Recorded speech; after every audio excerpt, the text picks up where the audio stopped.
ఈరోజు ప్రధానమంత్రి గారు వికసిత్ భారత్ 2047 తీసుకొచ్చారు.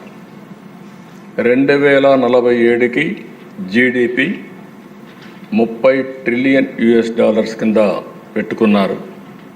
పర్ క్యాపిటా ఇన్కమ్ $18,000 పెట్టుకొని ఒక ప్రణాళిక తయారు చేసి దానికి అనుగుణంగా వారు పనిచేసే పరిస్థితికి వచ్చారు.